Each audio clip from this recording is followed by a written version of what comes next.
You're listening to HowStreet.com radio, available online at TalkDigitalNetwork.com. Welcome to HowStreet.com radio, the online source for market opinions. Here is Jim Goddard. My guest is Sean Brodrick, natural resource specialist at the Oxford Club. His website, investmentu.com, you being the letter U. Welcome to the show, Sean. Thanks for having me on. You said there's been some nice moves in gold and silver, and you have some reasons behind that.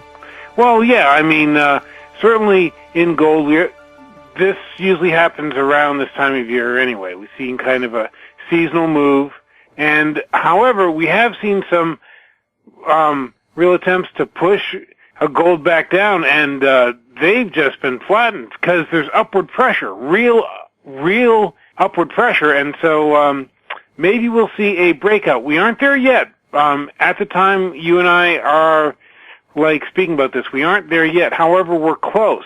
So either gold will break out or it'll have to take a trip down to support. And if it's higher support, that'll be really bullish too. So I'm actually feeling pretty bullish about gold. Silver, though, I am actually feeling more bullish about that. I mean, it was down in the dumps for the longest time. Just awful. But, I mean, the rally has been great, broken the short-term downtrend, and I believe one of the forces moving, well, actually there's a few forces. I shouldn't really get ahead of myself. One is silver coins. If you can find them, buy them, because they're getting sold out at the mint. I don't know if you know about this, but the U.S. Mint actually ran out for a few weeks this summer. Now they're strictly limiting, what you can buy and stuff like that, but also up in Canada, their mint is also regulating, how much you buy and stuff like that. So there's a real shortage in the air. That's really because of how many coins they can make. And at cheap prices, people want a lot of coins. They can only make so many. That's that thing. But the other thing in silver is that solar power uses a lot of silver. In each panel, you get about 20 grams of silver, and that doesn't sound like a lot, but when you multiply that over thousands and thousands and millions of panels, that turns out to be a heck of a lot of silver. It's supposed to be 54.7 gigawatts of solar power installed this year, and that would overwhelm the supply-demand balance that we have in silver. And so maybe we're seeing some of that reflected in the silver market right now. Maybe that's one of the factors that is pushing silver along. Normally, silver outperforms a gold on the upside and the downside. When things turn bad, silver goes much, much lower. When things turn up, percentage-wise, silver goes much, much higher. This time, I think that the upside move by silver could be quite exciting. I have recommended to my subscribers that they, kind of try and ride this wave. Things are working out for us now. I hate to jinx it because we've been beaten up in the precious metals market for so long. I mean, every single time we think it's turning up, we get smacked down. So at this point, it's really hard to find a bull. But I'll have to say things seem to be really working out for us now. And we'll just have to see how this thing goes. The Volkswagen scandal about them fixing the results of emission tests for their diesel vehicles. You said it's a good news, bad news for precious metal investors. Well, yeah. I mean, certainly if you're holding a lot of platinum, that might not be the best news, because for a diesel engine a catalytic converter uses platinum. So if they're making less diesels, and in fact, Volkswagen just said that it's not going to try and certify its diesel for the coming year in January because they have to fix things and all that stuff. Well, that can really weigh on the demand there. But if they can't sell any diesels, what are they going to sell? They're going to sell regular cars, and those use palladium. So that should boost the demand for palladium. And it's not just Volkswagen, by the way. It's many car makers. It's all the Volkswagen brands, plus now they're looking closely at things like Fiat and stuff like that. They haven't found anything yet, but they could. And so this scandal isn't over yet. There are other car makers that maybe took the hint of what Volkswagen was doing. It's astounding to me that they never thought they'd get caught. I mean, honestly, if you're fixing all those cars to cheat on emissions tests, you're absolutely sure no one's going to get caught. Now, probably the reason they thought that they would never get caught is that the U.S. EPA, which is the Environmental Protection Agency, doesn't have enough money to run the tests themselves. So they ask the car companies to run the tests, right? Which, oh yeah, that's a great system. But if you're not going to fund the agency, that's kind of what happens. Well, they were only caught because someone else was checking because they were trying to do this other project, and they discovered the cheating. And so that's, the really shocking thing. Volkswagen thought they could get away with this simply because they thought they were the only ones who would ever check on this thing. Well, they thought wrong. This is a shocker, by the way, because exports account for something like 1/5 of German GDP. It's a huge number. And, of course, not all are like Volkswagen diesels, but obviously enough that it's going to really shock that economy. At the same time, they have all these immigrants pouring in from the Middle East, and so those people have to be taken care of. It could be really upsetting, not only for Germany, for the EU. We could really see some cracks and strains there. So that's something I think people should also keep an eye on. Well, what about the crisis in Syria now that we have Russian and Chinese troops on the ground there? Is that going to be a case of them going after ISIS, or will they just go attack forces that will affect the leadership of Assad, who's trying to hold on to power? Well, they've already shown that they'll attack the rebels we were training. Honestly, I think that as soon as they showed up, we should have said, "Oh, thank God," and we should have tagged out. Like in wrestling, when one other wrestler comes in the ring, the guy who's been there forever just tags his hand and leaves. We should have left at that point. Let the Russians take over this mess, because nothing's going to work out. It's a horrible situation, and yes, some people are probably listening to that and saying, "Boy, he's cynical. He doesn't believe anything good can come out of it." Look, there are too many people whose livelihoods depend on this not working out. They make money out of chaos. And so I don't see a good solution. The Russians only mess things up. I mean, any chance of peace is just out the window at this point. What are we possibly going to gain from this mess? I can't think of anything. And it's just, the same stupid people who beat the drums for war over and over and over again. They thought overthrowing Assad would be a piece of cake. They thought for some reason, some super democracy would spring up once he's gone. They haven't learned their lesson after one horrible piece of adventurism after another, and here we go again. And so, it just makes you shake your head.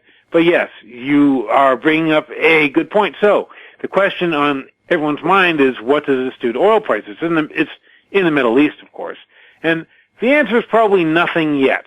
However, ISIS is in Iraq, and so if the Russians decide that they've beaten up ISIS enough there in Syria that they go into Iraq, that could maybe change the equation there. So certainly keep an eye on it. However, at this point, it isn't going to affect oil prices. It's just going to add greatly to the misery in that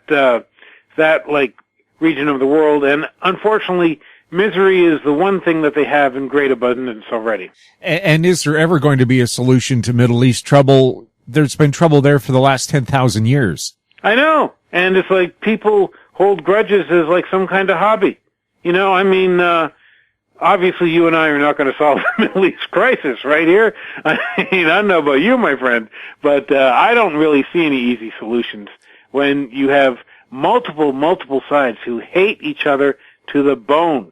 It's just going to get worse. And so, gosh, I just hope that whoever wins in the White House, we have that election coming up. I know, unlike the people in Canada, we take forever to get an election going.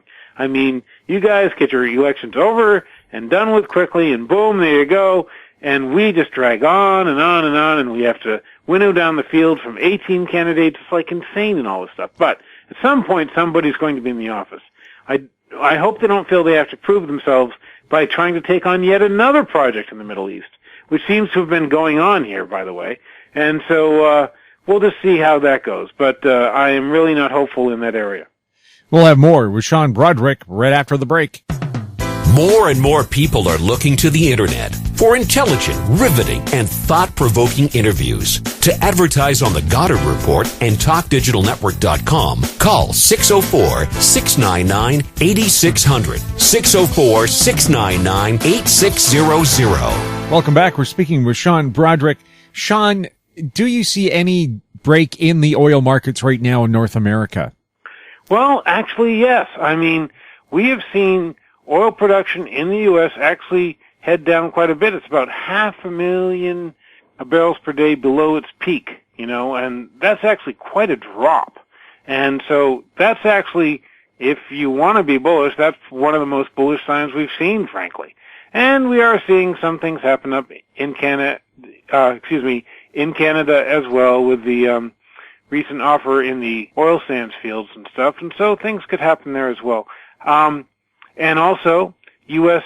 gasoline demand is strong. It's up like 5% year over year, something like that. So there are good things going on if you're a bull. And so I think that at least in this corner of the world, we could be approaching a bottom. Doesn't mean the bottom, but it could be a bottom.